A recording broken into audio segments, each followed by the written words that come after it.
Um, I would like to compliment the Finance Minister for presenting a growth-oriented budget today with a very, very high focus on inclusion and inclusive growth.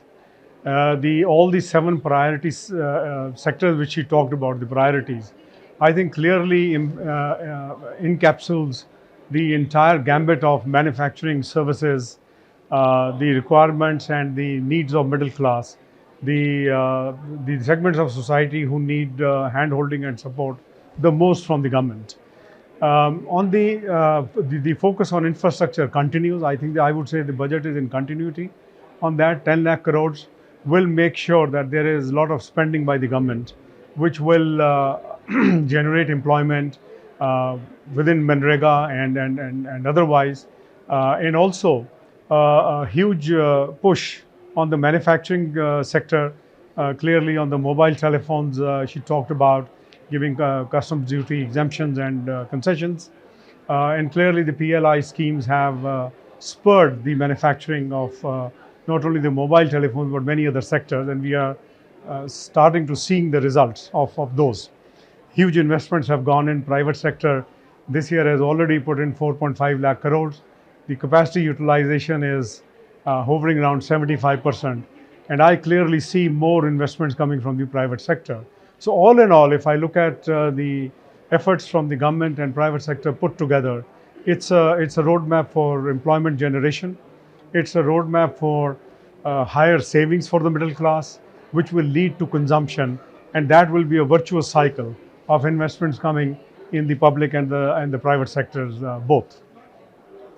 On the agriculture, a clear focus on increasing farmers' income, but I think more importantly also crop diversification program.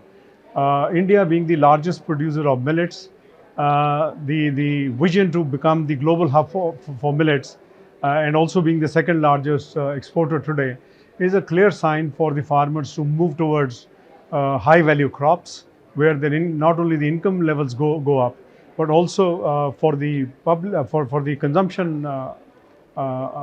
population, it's more nutritious in value, and therefore this is a win-win situation. Moving or pushing the farmers, 1 crore farmers to adopt natural farming is something which I believe is a very, very good high focus. Lot of funds for urban rejuvenation, urban development, uh, focusing on launching the aspirational 500 districts scheme, which will ensure that there is infrastructure, health, education, facilities and services which will come up in those areas. And I think one of the things which I must compliment her was moving away from man intervention on clearing the sludge and sewage, human sewage, through the manholes and absolutely going on to mechanization. I think this is something which was in need of the hour, and I'm happy that the government has focused on this.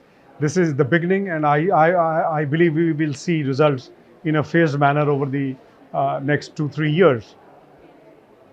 Also, EPFO accounts have been doubled. I think that's a clear sign of not only the employment generation, but also the people who were outside the social security have come under that. And that's a very, very good push and focus from the government. And I must compliment the private sector equally in making that happen. I would also say the tourism sector focus, where they talked about DBT scheme for skilling 47 lakh youth. They talked about revival of 50 airports and heliports, focus on domestic tourism in addition to the international tourism will ensure that we see employment generation in that sector. We would also see a lot of focus and opportunities on religious tourism, on medical tourism, given that these are the two big positives which the country has.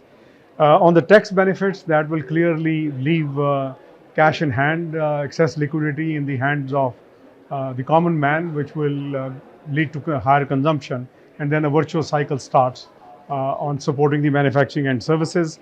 Affordable housing, another 80,000 crore has been earmarked. So I would say, all in all, a very good budget. Keeping in mind that this is the last budget this government is presenting, it has it has not only covered the revival and the growth in the manufacturing and services sector, but also more importantly, continuation of high investments in infrastructure, in urban development, and looking at the aspirational backward districts where support is required the most.